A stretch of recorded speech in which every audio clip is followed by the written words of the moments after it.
Okay, अभी हम लोग बात करेंगे एंटेरोकॉकस की। ठीक है, एंटेरोकॉकस हमने लास्ट वीडियो में पढ़ा था कि ये गामा हेमोलिसिस में एंटेरोकॉकस हमने पढ़ा था, राइट, कि इसकी हेमोलिसिस होती ही नहीं है, रेड का रेड कलर ही रह जाता है। तो उसमें मेन एग्जांपल हमने एंटेरोकॉकस की थी। ठीक है, वैसे ये ग्रुप डी में हम पहले इसको डिस्क्राइब करते थे, लेकिन अब इसकी अलग ही बन चुकी है, अलग ही हमने उसको ग्रुपिंग दे दी है। ठीक है, जीनस दे दिया अलग ही एंटेरोकॉकस का। तो ये दो में, अगर ग्रुप टी में दो थे, एंटेरोकॉकस और नॉन एंटेरोकॉकस। ठीक है, ये हो गया। एंटेरोकॉकस और नॉन एंटेरोकॉकस में हम क्या एक वो डिफ्रेंशिएट करते थे, एक मैटर की जो एंटेरोकॉकस है ना, वो हार्श कंडीशंस में ग्रो कर लेता है। हार्श कंडीशन जैसे कि 6.5% NaCl, ठीक है, और pH जो है 9.6, ठीक है, और 45 डिग्री सेल्सियस तक, then low temperature 10 degree Celsius. मतलब ये जो कंडीशंस हैं, इसमें वो जो हमारा एंटेरोकॉकस है वो ग्रो कर लेगा। ठीक है, ये ग्रो कर लेगा, लेकिन हमारा नॉन एंटेरोकॉकस डज नॉट ग्रो। ठीक है, ये एक हमने इसको डिफरेंशिएट करने का एक तरीका अपनाया। ठीक है, और एक और है दैट इज़ PYR टेस्ट। ठीक है, उसमें ये वाला एंजाइम होता है, इसमें एंटेरोकॉकस में, और इसमें नहीं होता। ठीक है, ये नेगेटिव देता है बेसिकली, और ये पॉजिटिव देता है। तो ये दो एक क्राइटेरिया हैं जिसमें हम कि ये ग्रो कर लेता है इन हार्श कंडीशंस में, नहीं करता, और PYR टेस्ट ये नेगेटिव, ये पॉजिटिव देता है और ये नेगेटिव देता है। ठीक है, ये हमने दो कंडीशंस में हमने इसको सेपरेट कर लिया। ठीक है, नाउ अगर हम एंटेरोकॉकस की फर्दर बात करें, ठीक है, तो हम इसके विरुलेंस फैक्टर देखते हैं। इतना वास्ट नहीं है इसमें, सब ज़्यादा कुछ नहीं है। विरुलेंस फैक्टर में हम बात करते हैं हीमोलाइसिन, साइटोलाइसिन। ठीक है, हर जगह जो हीमोलाइसिन ने हर जगह की बात हुई है, इसमें भी बात कर देते हैं हम हीमोलाइसिन की। ठीक है, ऑब्वियसली ये लाइज करेगा RBC को बेसिकली। और क्या है, एक इसके पास होते हैं फेरोमोन्स, जैसे हॉर्मोन्स होते हैं ना, उसी का भाई है फेरोमोन्स। ठीक है, फेरोमोन्स बेसिकली हम लोग तब यूज़ करते हैं वर्ड जब सेक्सुअल हॉर्मोन्स के बारे में बात करें। मतलब बेसिकली ये क्या करते हैं कि हेल्प करते हैं प्लाज्मिड एक्सचेंज में। ठीक है, प्लाज्मिड जब हमने एक से दूसरे को एक्सचेंज करवाना होता है, प्लाज्मिड एक्सचेंज, उसमें काम आते हैं, उसको फैसिलिटेट कराते हैं फेरोमोन्स। ठीक है, मैं बोला इतना इंपॉर्टेंट है नहीं। और एक है कोकोलाइसिन, एंटेरोकॉकस कोकोलाइसिन। ठीक है, ये एंडोथिलिन एक वेजो एक्टिव होता है, इनएक्टिवेट कर देता है एंडोथिलिन को। ठीक हो गया, इतना इम्पॉर्टेंट नहीं है। बाकी अगर हम क्लिनिकल मैनिफेस्टेशंस की बात करें, ठीक है, क्लिनिकल मैनिफेस्टेशंस, तो हमें क्या क्या हमें देखने को मिलता है। ठीक है, एंटेरोकॉकस एक बहुत ही इम्पॉर्टेंट नोजोकोमियल इन्फेक्टर है।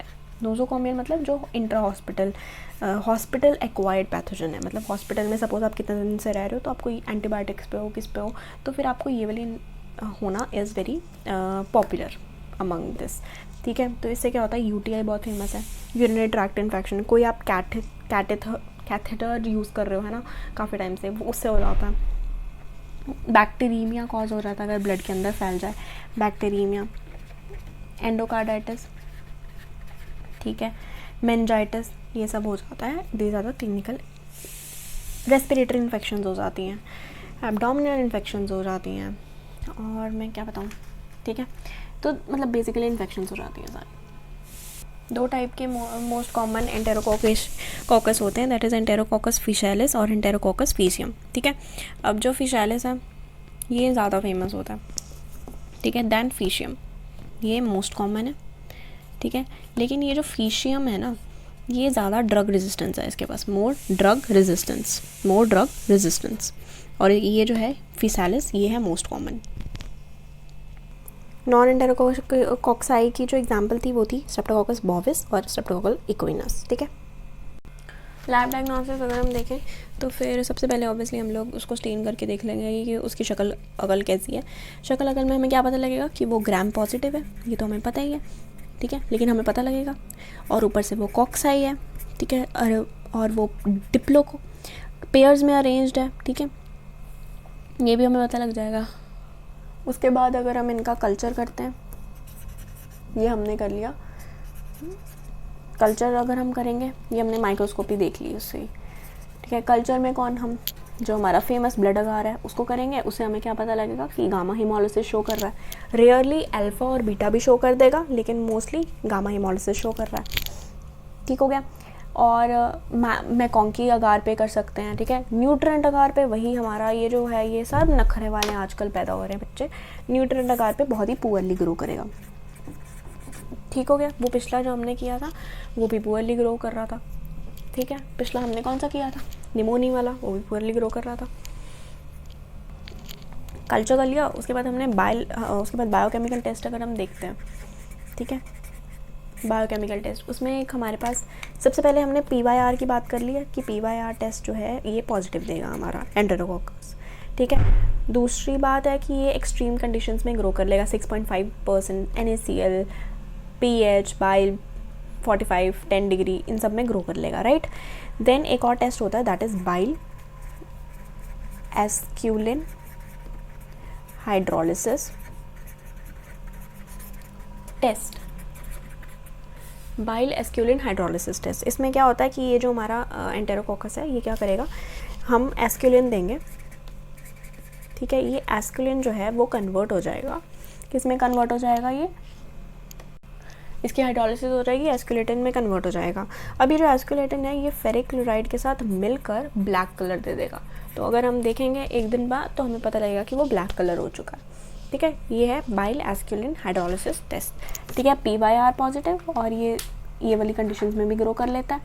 हीट टॉलरेंस इसमें क्या कितनी है कि ये 60 डिग्री सेल्सियस तक रह सकता है फॉर 30 मिनट्स, 60 डिग्री सेल्सियस तक ये रह सकता है, ठीक है। ट्रीटमेंट में देखें तो एंटेरोकोकस जो हैं वो मोस्टली रेजिस्टेंट होते हैं पेनिसिलिन से। किस किस से रेजिस्टेंट होते हैं वो हम देख लेते हैं, ठीक है। मैं पूरा नहीं लिखूंगी, पेनिसिलिन से रेजिस्टेंट होते हैं, अमाइनोग्लाइकोसाइड्स इनसे रेजिस्टेंट होते हैं, सल्फोनामाइड्स, सिफेलोस्पोरिन्स, कॉटीमैक्सिस, बेसिकली काफ़ी ड्रग रेजिस्टेंस है एंटेरोकोकाई में, ठीक है। अब जिस पे रेजिस्टेंट है उसके अकॉर्डिंगली हम दूसरा ड्रग दे देंगे, मतलब कॉम्बिनेशन में हम लोग दे देंगे एम्पिसिलिन प्लस जेंटामाइसिन कर ऐसे हम बेसिकली हम एक कॉम्बिनेशन थेरेपी अपनाएंगे। अगर कॉम्बिनेशन थेरेपी भी हमें फेल हो जाती है बेसिकली, तो एक होता है तो वैंकोमाइसिन हम यूज़ करते हैं। वैंकोमाइसिन रेजिस्टेंस आ गई है तो लाइनोजोलेट, डेप्टोमाइसिन ये सब यूज़ कर सकते हैं।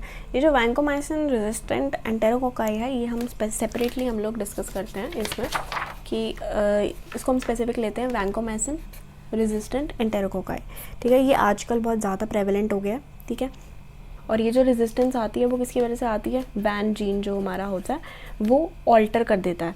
क्या ऑल्टर कर देता है, वैंकोमाइसिन मतलब जो टारगेट साइट होती है ना, जो जहाँ पे वैंकोमाइसिन ने आकर लगना होता है वहाँ पे वो वाली जो टारगेट साइट होती है उसको चेंज कर देता है। वो हमने डी एला करके टारगेट साइट है उसे कन्वर्ट कर देता है डी एला डी सेरीन में या फिर डी एलेनिन, बेसिकली एलेनिन और डी लैक्टेट में, ठीक है। इस तरीके से वो जो है रेजिस्टेंस कॉज करता है by altering the target site जो जहाँ पे वैंकोमाइसिन ने आकर अटैक करना था। तो एक फटाफट एंटेरोकोकस, नॉन एंटेरोकोकस, एंटेरोकोकस इन कंडीशंस में ग्रो करेगा, इन कंडीशंस में ये नॉन एंटेरोकोकस नहीं करेगा। PYR test positive, negative, virulence factor haemolysin, pheromone, कॉकेसिन इंपॉर्टेंट नहीं, ठीक है।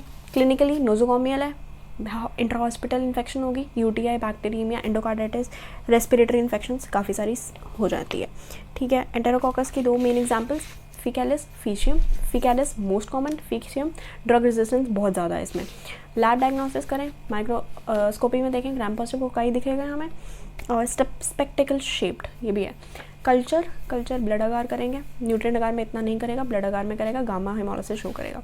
बायोकेमिकली ये पॉजिटिव, बाइल एस्क्यूलिन पॉजिटिव, एस्क्यूलिन कन्वर्ट होगा एस्क्यूलाइटिन में, ये वाला जो हमारा ऑर्गेनिज्म है वो कर देगा एंटेरोकोकस, ठीक है। और एस्क्यूलेटिन जो है वो फेरिक क्लोराइड के साथ मिलकर जो है वो ब्लैक कलर दे देगा, तो हमें पता लग जाएगा कि ये तो हमारा एंटेरोकोकस ही है।